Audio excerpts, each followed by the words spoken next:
नमस्कार दोस्तों, online YouTube channel पर आपका स्वागत है। मैं शंकर लाल सैनी।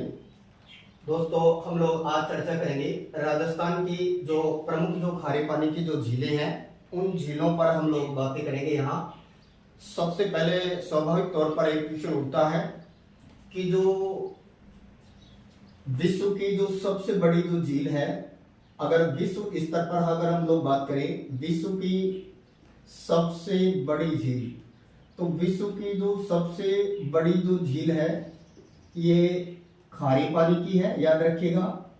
और इस झील का नाम है कैस्पियन सागर।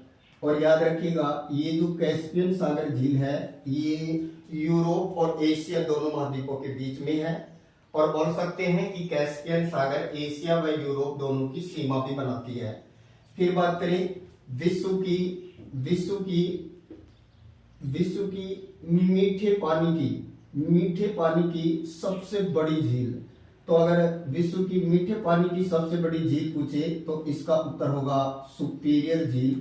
और ये जो सुपीरियर झील है ये है संयुक्त राज्य अमेरिका में, यानी कनाडा और यूएसए की सीमा पर है। ये 90% तो लगभग यूएसए में है, 10% कनाडा में पड़ती है।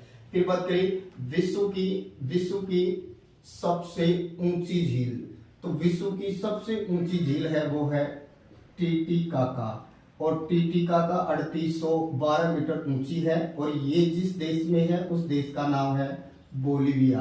तो बोलीविया के अंतर्गत है वो टीटीकाका। ये विश्व की सबसे ऊंची झील है। और याद रखिए ये विश्व की सर्वाधिक ऊंची नौकागम्य झील है, अर्थात इसमें नाव चलती है, ये जमती नहीं है। विश्व की सबसे बड़ी कैस्पियन सागर जो कि खारे पानी की है, विश्व की मीठे पानी की सुपीरियर, विश्व की सबसे ऊंची टीटीकाका। और फिर बात करें विश्व की सबसे गहरी, तो विश्व की सबसे गहरी जो झील है इसका उत्तर होगा बैकाल झील। और ये जो बैकाल झील है ये कहाँ है, ये साइबेरिया में है। और साइबेरिया किसका पार्ट है दोस्तों, रूस का है। विश्व की सबसे खारी झील की अगर हम लोग बात करें तो विश्व की सबसे खारी झील है वो है लेक वान झील है। और ये वान झील कहाँ है, ये टर्की की या तुर्की के अंतर्गत है। विश्व की सबसे खारी कौन है, लेक वान या वान झील है। विश्व की सबसे गहरी बैकाल झील है। विश्व की सबसे ऊंची टीटीकाका है और नौकागम्य भी टीटीकाका है। विश्व की मीठे पानी की बड़ी सुपीरियर है और ताजे पानी की बड़ी झील भी कौन बताएंगे तो सुपीरियर है। लेकिन विश्व की सबसे बड़ी जो ये कहें कि खारे पानी की झील है उसका नाम है कैस्पियन सागर। अगर हम लोग बात करें विश्व की सबसे बड़ी कृत्रिम झील, तो विश्व की सबसे बड़ी कृत्रिम झील की अगर बात करें तो इसका उत्तर होगा नासिर झील। और याद रखिए ये नासिर झील है, ये इजिप्ट में है। इजिप्ट को क्या बोलते हैं, मिस्र। तो विश्व के अंतर्गत है वो जो कृत्रिम है सबसे बड़ी, उसका नाम नासिर है। जबकि प्राकृतिक है वो कैस्पियन सागर है, लेकिन ये खारे पानी की है। जबकि सुपीरियर है वो मीठे पानी की या ताजा पानी की है। अगर हम लोग बात करें हमारे भारत की, तो भारत की मीठे पानी की जो सबसे बड़ी जो झील है वो है वुलर झील। और याद रखिए वुलर झील कहाँ है, तो ये जम्मू कश्मीर में है। और वुलर झील का निर्माण कौन नदी करती है, तो झेलम नदी इसका निर्माण करती है। फिर बात करें कि ये मीठे पानी की या ताजा पानी की प्राकृतिक झील है, लेकिन भारत की सबसे बड़ी जो खारे पानी की जो झील है ये है चिल्का झील। और याद रखिए ये चिल्का झील कहाँ पर पड़ती है, तो चिल्का झील है ओडिशा में। ओडिशा में स्थित चिल्का झील जो है वो भारत की खारे पानी की सबसे बड़ी झील है, जो कि एक तटीय झील है। और तट पर जो झीलें होती हैं वो दो प्रकार की होती हैं, तट पर लैगून और कयाल के रूप में होती हैं। याद रखिए चिल्का कैसी झील है, ये एक लैगून झील है, तट पर स्थित ये एक लैगून झील है। जबकि बात करें सर्वाधिक कयाल झीलें कहाँ है, तो सर्वाधिक कयाल झीलें हैं वो केरल के अंतर्गत मानी जाती है। इसके जैसे हम बात करें कि भारत की सबसे ऊंची कौन है, तो भारत की सबसे ऊंची जो झील है उसका नाम है चोलामू। और ये चोलामू झील है, ये कहाँ पर है, तो याद रखिएगा ये सिक्किम में है। भारत की सबसे ऊंची ज्वालामुखी, भारत की सबसे बड़ी खारे पानी की चिलकाम, भारत की सबसे बड़ी मीठे पानी या ताजा पानी की वूलर है, और भारत की सबसे ऊंची ज्वालामुखी है जो सिक्किम के अंतर्गत है। इसके नेक्स्ट बात करें भारत की आंतरिक भाग की, भारत की आंतरिक भाग की या एशिया की आंतरिक भाग की सबसे बड़ी खारे पानी की झील कौन है, तो इसका उत्तर होगा सांबर झील। सांबर झील जो जयपुर के अंतर्गत है, ये जो है वो आंतरिक भाग की, भारत की नहीं पूरे एशिया की सबसे बड़ी झील मानी जाती है, जो कि आंतरिक तौर पर जानी जाती है। इसके नेक्स्ट हम लोग चर्चा करते हैं राजस्थान के अंतर्गत जो प्रमुख जो खारे पानी की जो झीलें हैं, इन झीलों को हम यहाँ पर चर्चा करते हैं, तो हम इनको याद रख सकते हैं इन झीलों को।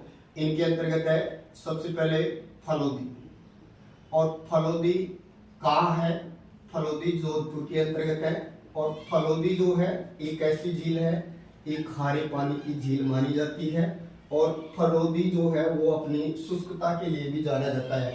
एशिया का सबसे शुष्क स्थान कौन है, तो फलोदी को ही माना जाता है। फिर नेक्स्ट बात करें दोस्तों, नेक्स्ट है वो है आपकी खारे पानी की झील जिसका नाम है रेवासा, और रेवासा झील कहाँ पर है, सीकर के अंतर्गत है रेवासा। और याद रखिए राजस्थान के इतिहास का पितामह जिनका नाम है कर्नल जेम्स टॉड, ये जो कर्नल जेम्स टॉड है जिन्हें घोड़े वाला बाबा, बग्गी वाला बाबा राजस्थान के इतिहास का पितामह बोलते हैं, इनके द्वारा जो ग्रंथ लिखा है उस ग्रंथ में रेवासा का उल्लेख किया है।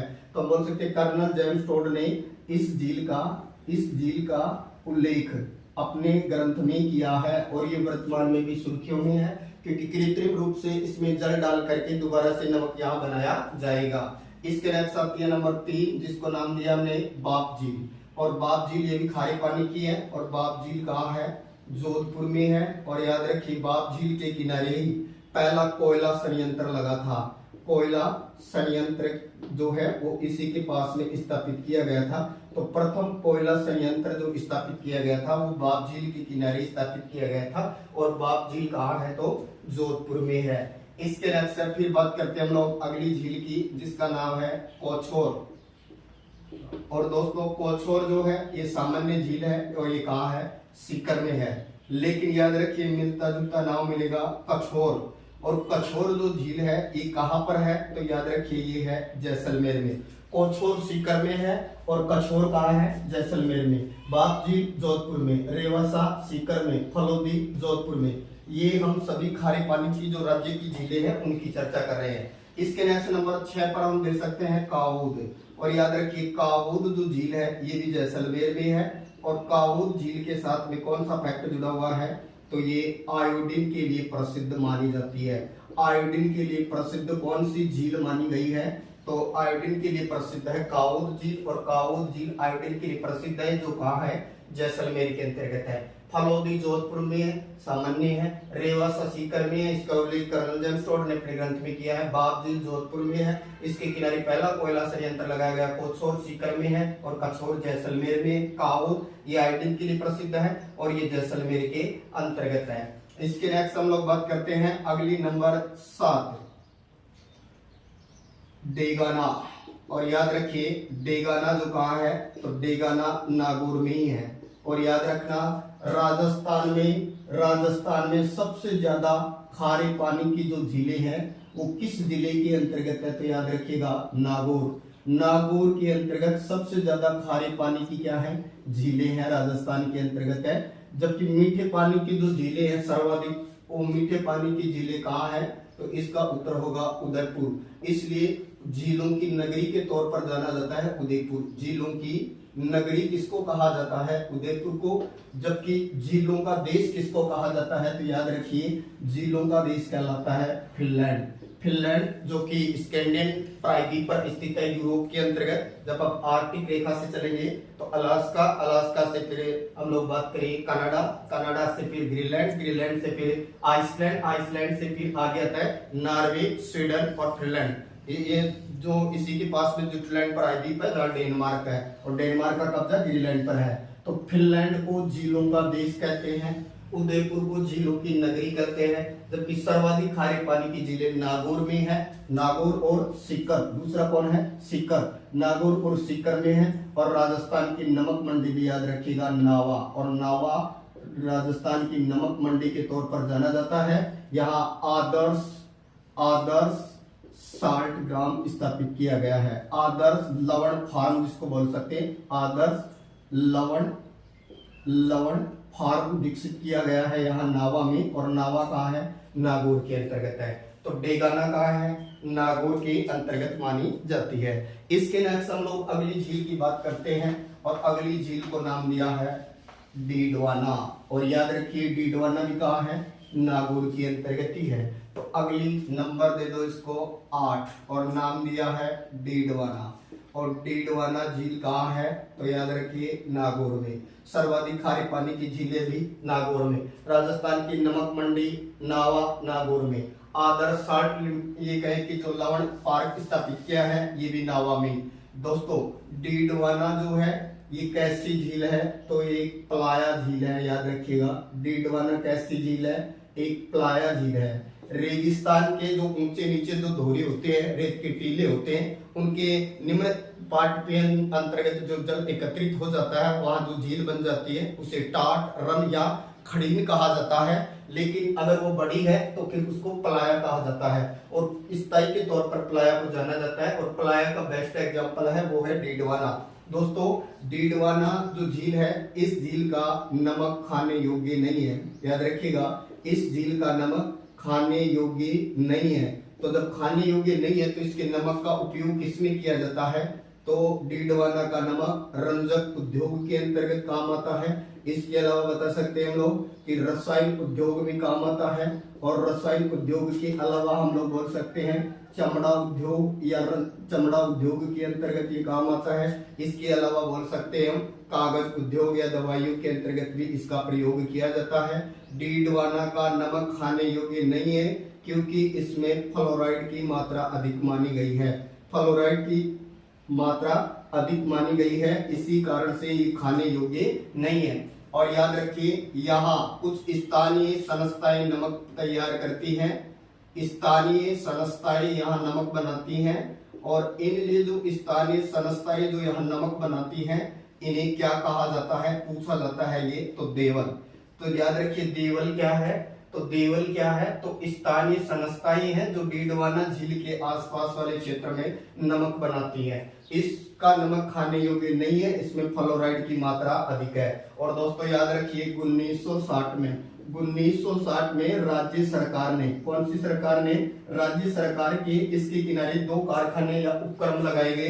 नंबर 1 जिससे एक का नाम दिया, एक से सोडियम, एक कारखाना है उसका नाम है सोडियम सल्फाइड तैयार किया जाता है, और दूसरे कारखाने से सोडियम सल्फेट तैयार किया जाता है। तो सोडियम सल्फाइड और सोडियम सल्फेट के 2 कारखाने राज्य सरकार ने लगाए 1960 में। कौन सी झील के पास लगाए, तो डीडवाना। दोस्तों डीडवाना कहाँ है, नागौर में। किसका उदाहरण है ये, प्लाया झील का। डीडवाना का नमक खाने योग्य नहीं है, तो इसके नमक का प्रयोग रंजक उद्योग में, रसायन, चमड़ा और कागज उद्योग में किया जाता है। इसमें फ्लोराइड की मात्रा अधिक मानी जाती है, और राज्य सरकार ने यहाँ 2 कारखाने लगाए, एक से सोडियम सल्फेट बनता है, दूसरे से सोडियम सल्फाइड बनता है। यहाँ कुछ स्थानीय संस्थाएं नमक बनाती है जिनको क्या नाम दिया गया है, देवल।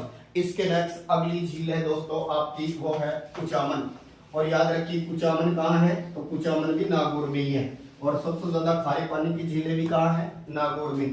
तो अगली झील जिसको नाम दिया कुचामन, और कुचामन कहाँ बताएंगे, नागौर में। कुचामन कैसी झील है, खारे पानी की झील है, कहाँ है, तो नागौर के अंतर्गत है। इसके नेक्स्ट है वो है आपकी लूणकरणसर।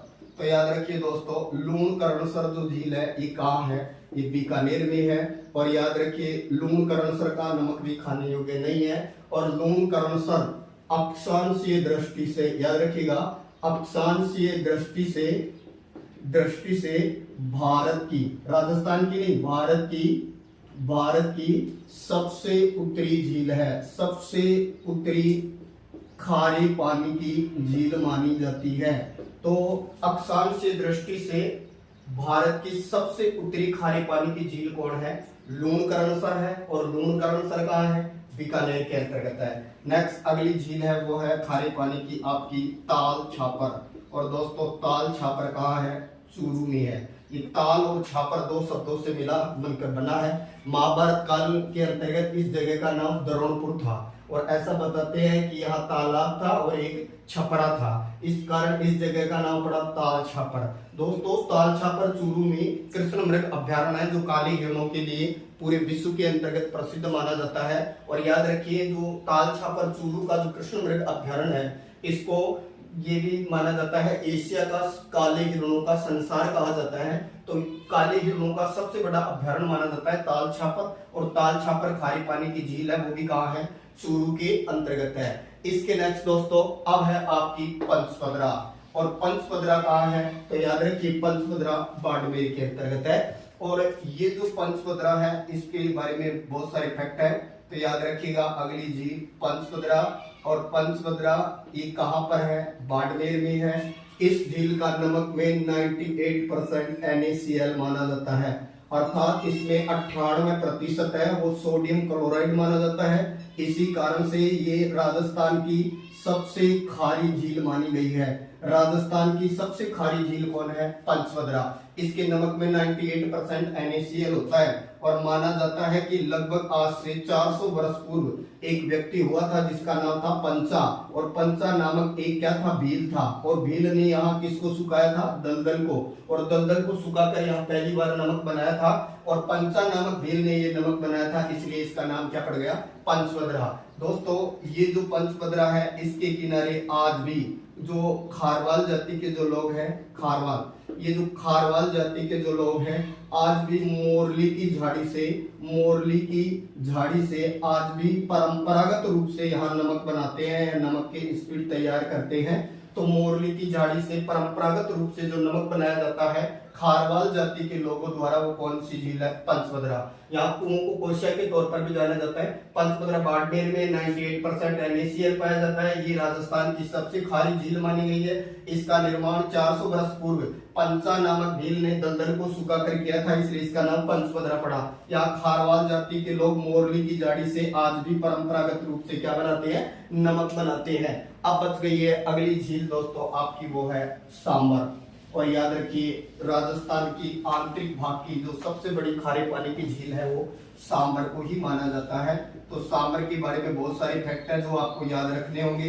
पहला क्वेश्चन बनता है सांबर झील कितने जिलों की सीमा पर है, तो ये सबसे ज्यादा जो है वो है जयपुर में। प्रशासनिक कार्यालय भी जयपुर में है, और जयपुर के अलावा ये कहाँ है, नागौर की सीमा पर है। और नागौर के अलावा कहाँ है, तो ये अजमेर की सीमा पर है। तो राजस्थान की ये 3 जिलों की सीमा पर स्थित है। फिर बात करें इसकी आकृति कैसी है, तो माना जाता है ये झील जो है ये आयताकार मानी गई है। इसकी अधिकतम जो लंबाई की बात करें तो अधिकतम लंबाई जो है इसकी 32 किलोमीटर। इसकी अगर चौड़ाई की बात करें तो 9 से और 12 किलोमीटर तक की चौड़ाई ली हुई होती है। और बात करें इसके अपवाद क्षेत्र की तो ये 500 वर्ग किलोमीटर के अंतर्गत फैली है।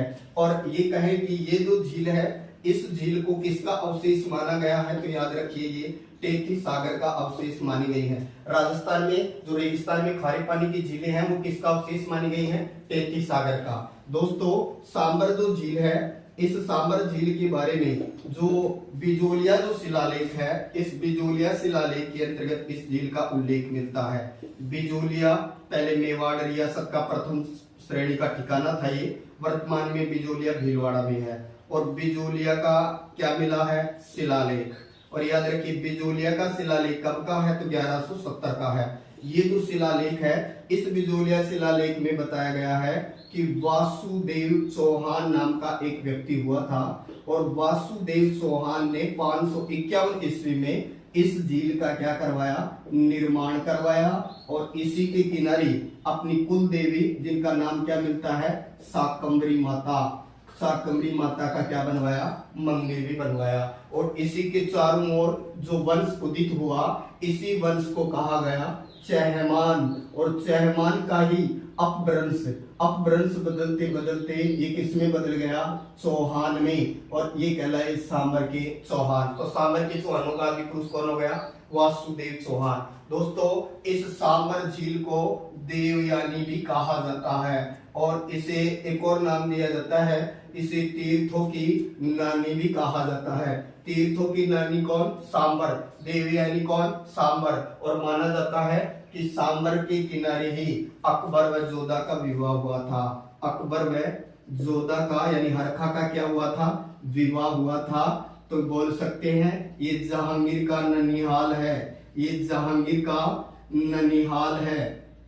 जहांगीर का क्या हो गया? ननिहाल। ये राजा ययाति की कर्म भूमि है। ये राजा ययाति की कर्म भूमि मानी जाती है। याद रखिए, सांबर को राजा ययाति की कर्म भूमि भी माना जाता है। अकबर की विवाह स्थली जहांगीर का ननिहाल भी यही है। सबसे प्राचीन तीर्थ के तौर पर इसे तीर्थों की नानी के तौर पर जाना जाता है। बिजोलिया शिलालेख के अनुसार ये कृत्रिम झील है, जबकि वैज्ञानिक या भूगोलवेताओं के अनुसार अगर बात करें तो ये प्राकृतिक झील है, जो कि टेटी सागर का ही क्या मानी गई है? अवशेष मानी गई है। इसके नेक्स्ट फिर बात करें कि सांबर झील के किनारे जो गुजरात का जो राज्य पक्षी है राजहंस, ये सांबर झील के आसपास बड़ी मात्रा में देखा जा सकता है। तो सांबर झील के आसपास गुजरात का राज्य पक्षी क्या मिलता है? राजहंस, जिसे फ्लेमिंगो के तौर पर जानते हैं, राजहंस मिलता है। इसके अलावा एक और पक्षी जिसे विरह का प्रतीक माना जाता है वो है पुर्जा पक्षी। पुर्जा ये पक्षी दोस्तों पामीर के पठार के पास पाया जाता है। अपने जोड़ीदार की तलाश में पश्चिमी राजस्थान तक आता है। तो महिलाएं विरह के रूप में इसको जानती हैं और विरह गीत के तौर पर इसको जाना जाता है। तो पुर्जा एक पक्षी भी है और पुर्जा विरह या लोक गीत भी है। और पुर्जा का संबंध कौन से झील से है? तो सांबर झील से है। फिर बात करें दोस्तों, अंग्रेजों ने 1817 में इस झील को लीज पर लिया था, याद रखिए। फिर बात करें इसको पर्यटन को बढ़ावा देने के लिए इसको किससे जोड़ा है? पर्यटन को बढ़ावा देने के लिए इसको रामसर साइट से जोड़ा गया है। याद रखना, राजस्थान की एकमात्र झील जो केंद्र के अधीन है और केंद्र सरकार का ये उपक्रम माना जाता है। 1964 में यहाँ हिंदुस्तान नमक कंपनी का यहाँ कारखाना लगाया गया, जो 1964 में लगाया गया और इसको नाम दिया गया सांबर साल्ट लिमिटेड। तो सांबर साल्ट लिमिटेड इसकी स्थापना कब की गई? 1964 में। ये किसका उपक्रम है? हिंदुस्तान नमक कंपनी का उपक्रम है, जो कि केंद्र सरकार की है। और इसकी स्थापना किस झील के पास में की गई? तो सांबर झील के पास में ही की गई। फिर बात करें दोस्तों, सांबर जो है इसके लिए इसके अंतर्गत गिरने वाली जो नदियां हैं, अगर हम लोग उनकी बात करें तो याद रखिए खारी, खंडेला, सामोर, रूपनगढ़ और मेंथा। खारी, खंडेला, सामोत, रूपनगढ़ और मेंथा, ये सभी नदियों का संबंध भी कौन से क्षेत्र से है? यानी ये नदियां हैं वो किस में गिरती हैं? सांबर में ही गिरती हैं। राजस्थान का दूसरा वेटलैंड माना जाता है ये। तो याद रखिए, राजस्थान में 2 आर्द्र भूमियां हैं। वेटलैंड 2 फरवरी को मनाया जाता है वेटलैंड डे। तो राजस्थान में 2 नमन भूमि है या निम्न, जिसको आर्द्र भूमि या वेटलैंड बोल सकते हैं। नंबर 1 तो कौन है? केवलादेव, जो कि भरतपुर में गना पक्षी विहार के तौर पर जाना जाता है। और दूसरा वेटलैंड एरिया है वो है सांबर। तो राजस्थान में 2 वेटलैंड है, एक सांबर है और दूसरा है केवलादेव, जिसे गना पक्षी विहार के तौर पर जाना जाता है। यहाँ से जो नमक बनाया जाता है ये रेस्ता विधि के द्वारा बनाया जाता है। इसके अलावा यहाँ क्यार विधि से भी नमक बनाया जाता है। रेस्ता ये वायु प्रवाह के द्वारा बनाया गया नमक होता है। वायु प्रवाह के द्वारा नमक बनाया जाता है, उसको रेस्ता कहा जाता है। जबकि छोटी छोटी क्यारियां बनाई दी जाती हैं और खारी पानी को उसमें भर करके और जो जल होता है उसको उड़ा दिया जाता है और नमक बच जाता है। तो सांबर से रेस्ता विधि और क्यार विधि दोनों विधियों से नमक तैयार किया जाता है। सांबर में खारी, खंडेला, सामोत, रूपनगढ़, ये इस तरह की बहुत सारी क्या गिरती है दोस्तों? नदियां भी गिरती हैं। और सांबर से भारत के कुल नमक का 8.7% जो है वो इसी से उत्पादित होता है। तो सर्वाधिक नमक उत्पादन करने वाली झील भी यही है। माना जाता है यार रोजाना 50 टन नमक उत्पादित होता है। और दोस्तों इस झील के नीचे लवणीय चट्टानें हैं, जो टेटी सागर का क्या मानी गई है? भाग मानी गई है। और दक्षिणी पश्चिमी जो मानसूनी हवाएं हैं कच्छ के रण से लवण उठाती हैं और पश्चिमी क्षेत्र में डालती है, नदियों से वो जल में घुलता है और वापस झीलों में आ जाता है। इस कारण से यहाँ नमक की मात्रा भी सतत बनी हुई है। सांबर झील से रोजाना 50 टन नमक निकाला जाता है। भारत के कुल नमक का 8.7% इसी से निकाला जाता है और ये कहें कि ये एशिया की, भारत की आंतरिक भाग की सबसे बड़ी खारे पानी की झील है। भारत की ये दूसरी बड़ी झील मानी जाती है खारे पानी की, लेकिन आंतरिक भाग की ये सबसे बड़ी है। चैनल को लाइक करें और सब्सक्राइब करें। थैंक यू दोस्तों।